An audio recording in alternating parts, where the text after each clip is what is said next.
There is a haunting question that resides in the deepest, most silent chambers of the human heart. A question that often surfaces in the dead of night, when the world is still and our defenses are down. It is the question that plagues us when we stand in the sterile, fluorescent-lit offices of funeral directors, staring at brochures and price lists, trying to make an impossible decision for someone we love more than life itself. This question is not merely about logistics or finances. It is a primal, terrified query about the nature of suffering and the safety of the soul. We ask ourselves with a trembling internal voice, when the fire consumes the body, does the loved one feel it? It is a thought that can induce a panic attack in even the most rational among us.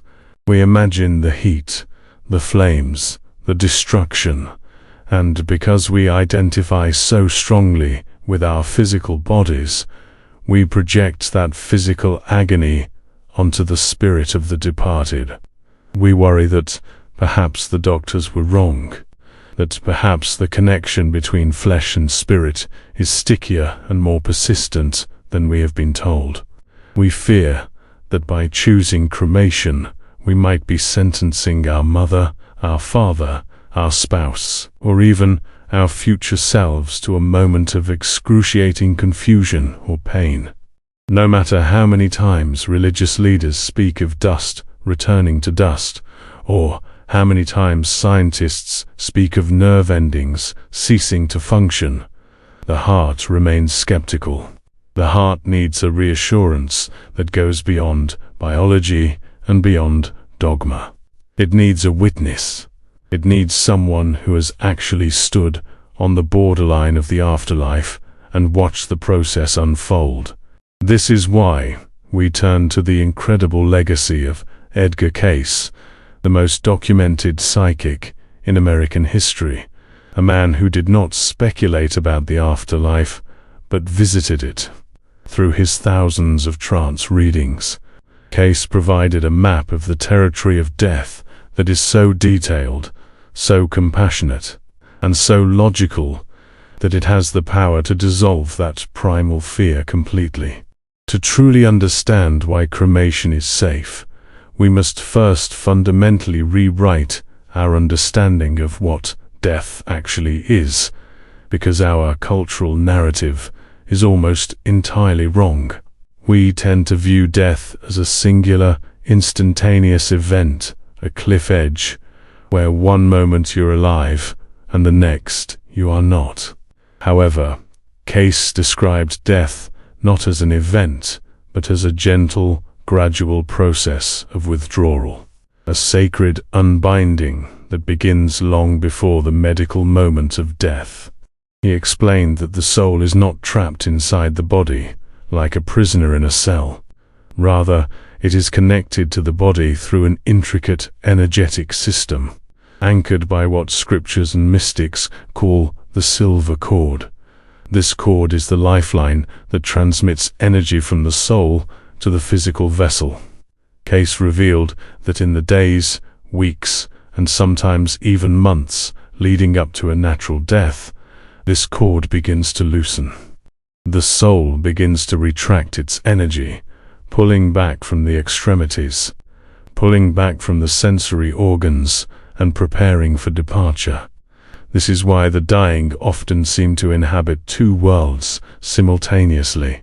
When you sit by the bedside of a dying relative and they begin to speak to people you cannot see, or they talk about going on a journey, or they seem to look right through you into a distant landscape, they are not hallucinating.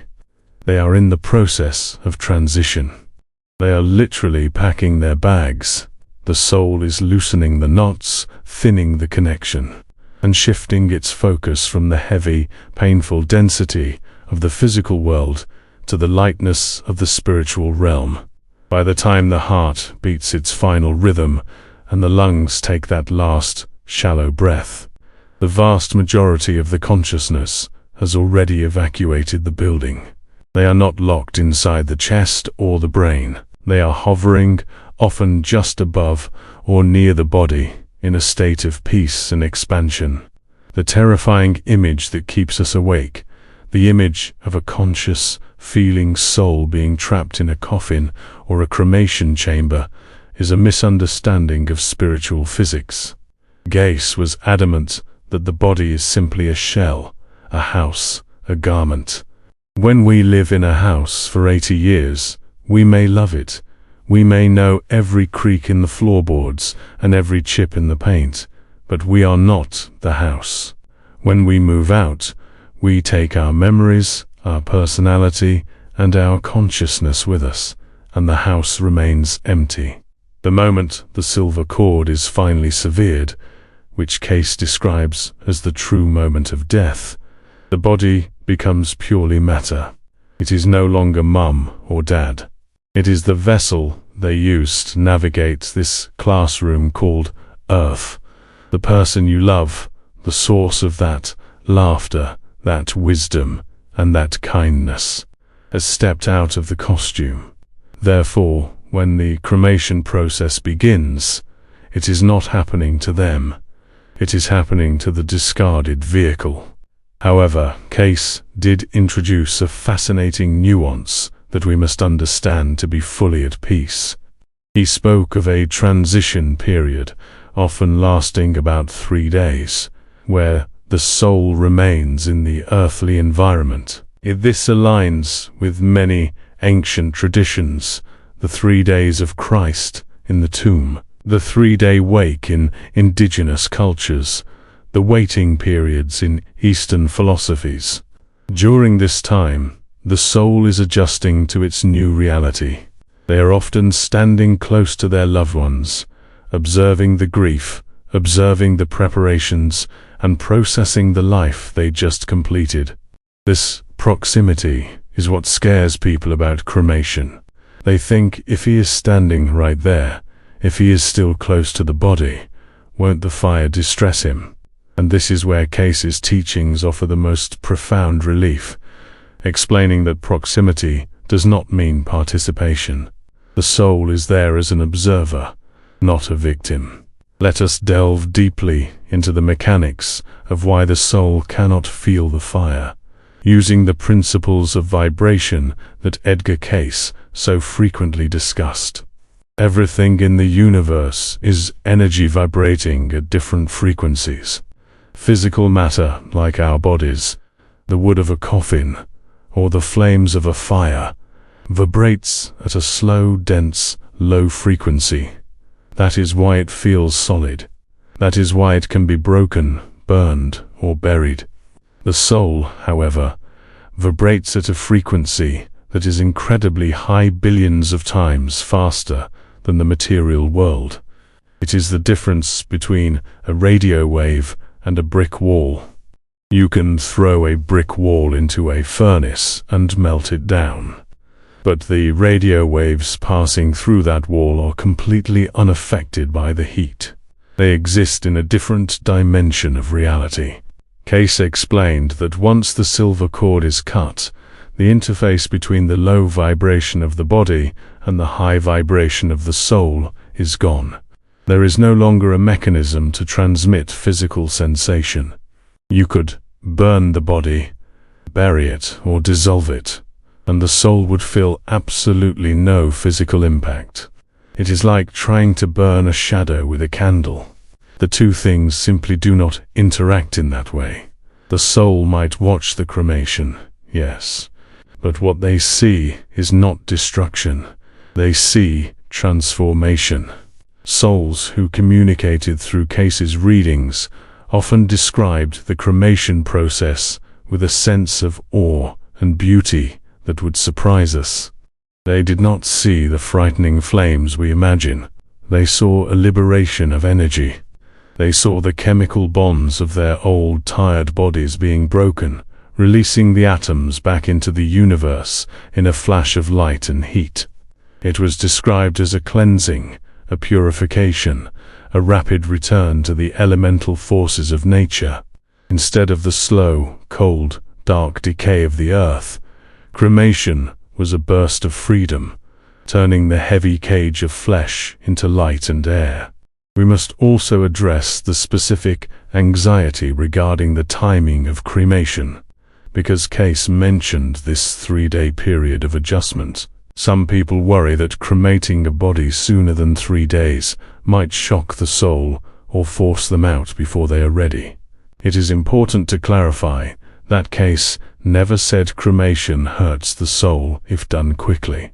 He simply indicated that the soul might be confused if they haven't realized they are dead yet. However, this confusion is not pain. It is merely a moment of disorientation, like waking up in a strange room and needing a moment to remember where you are. In fact, for many modern souls, cremation actually acts as a helpful catalyst.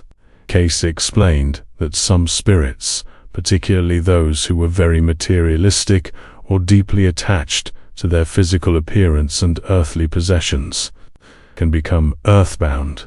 They linger in cemeteries, hovering over their graves, guarding their decaying bodies, because they cannot let go of the illusion that they are the body. Burial can sometimes inadvertently encourage this attachment, creating an anchor that keeps the soul looking downward at the earth rather than upward toward the light. Cremation severs this anchor immediately and decisively. When the body is gone, returned to the elements, the soul realizes there is nothing left to guard. There is no vessel to inhabit. This realization, while perhaps sudden, is ultimately a gift of freedom. It compels the spirit to turn away from the physical plane and begin their journey into the higher realms of learning, healing, and expansion. It breaks the hypnotic spell of the material world. So, if you had a loved one cremated quickly, do not harbor guilt. You did not hurt them. You likely helped them let go of the heavy coat they no longer needed to wear. Furthermore, we must confront the cellular memory that creates this fear in us. Why does the idea of cremation make us shudder, even if we are spiritual people? Cayce suggested that our physical bodies carry the memories of our ancestors and our evolutionary history. For thousands of years, human beings have feared fire. Fire was a predator, a weapon, a danger. Our DNA is coded to scream, run, when we see flames. When you think about cremation, your brain is triggering a biological survival instinct that applies to the living body, not the eternal soul. You are projecting a biological fear onto a spiritual reality. The part of you that is afraid of the fire is the animal part of you, the part that is designed to survive in the jungle. But the part of you that survives death is not the animal. It is the divine spark. That spark cannot be burned. It is made of the same stuff as the stars. Understanding this distinction is the key to peace. When you feel that tightening in your chest at the thought of the furnace, recognize it for what it is: a biological echo, a trick of the mind, a false alarm. It has no bearing on the truth of the spirit. Your loved one is safe. They are watching the process with the detachment of a butterfly looking back at its empty cocoon, knowing that they are now creatures of the air, not of the earth. They are witnessing the final recycling of their materials with gratitude, not terror. My friends, I know these words are heavy, and I know this topic touches the most tender parts of your soul. If you are feeling a sense of relief washing over you right now, if you feel like a burden is being lifted from your shoulders, I invite you to join our community. We are building a sanctuary here for those who ask the hard questions. Please, click that subscribe button, not for us, but for yourself, so you can always find your way back to this place of truth. And I want to ask you something personal. Leave a comment below with just the name of someone you have lost and loved. Let's turn the comment section of this video into a sacred memorial wall, a digital monument of love that defies death. Write their name and know that they are seen. There is another layer to this fear that often haunts the survivors of tragedy, a specific worry that keeps mothers and fathers awake at night. What happens when death is not gentle? What happens in a sudden accident, a crash, an explosion, or a fire? Does the soul suffer in those violent final moments? The insights from Edgar Cayce on this topic are among the most merciful and comforting revelations ever recorded.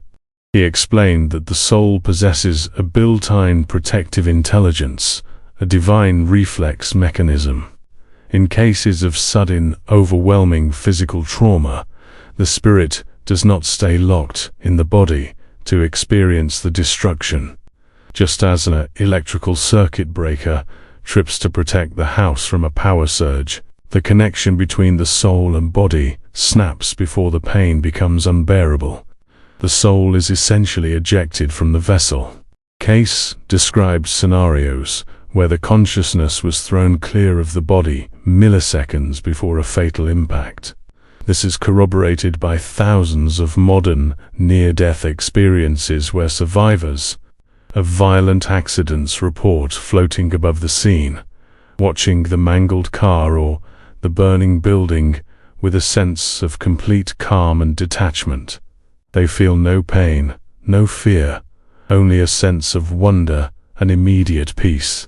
If you are grieving someone who died in a way that haunts your imagination, you must rewrite that memory. You are imagining them inside the trauma.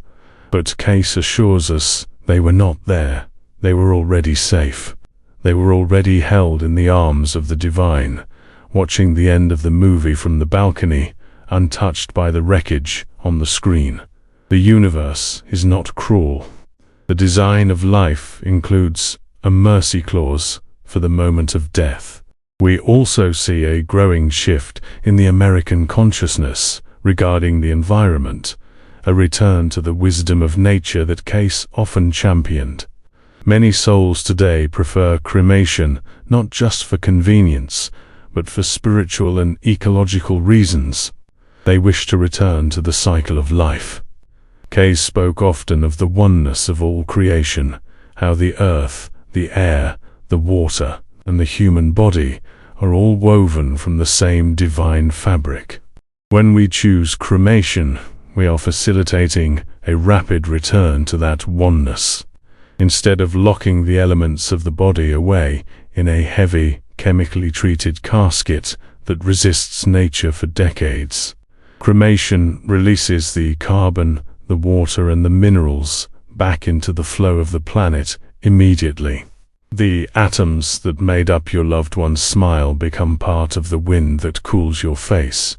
The energy that beat in their heart becomes part of the soil that nourishes the oak tree. There is a profound beauty in this. It allows the grieving to find their loved ones everywhere. You do not have to go to a gloomy plot of land to visit them. You can visit them at the ocean, in the garden, on a mountaintop. Scattering ashes is a ritual of expansion. It is a statement that the person is no longer confined to one tiny point in space and time, but is now free to be part of everything. It is a recognition that we do not own these bodies. We borrowed them from Mother Earth, and cremation is simply the polite and efficient return of borrowed goods. Ultimately, the most powerful lesson Edgar Cayce taught about death and burial rituals is that the mechanics are secondary to the vibration of love. He was often asked by anxious widows or children if they had made the wrong choice, or if they had sinned by choosing a cheaper option because they had no money. Cayce's response was always consistent. God looks at the heart, not the price tag. The soul looks at the intention, not the method. It does not matter if a body is buried in a solid gold sarcophagus or cremated and scattered in a humble garden. The only signal that reaches the other side is the signal of love.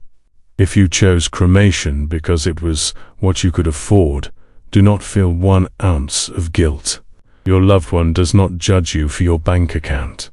They do not care about the velvet in the coffin. They care about the love you held in your heart while you made those decisions.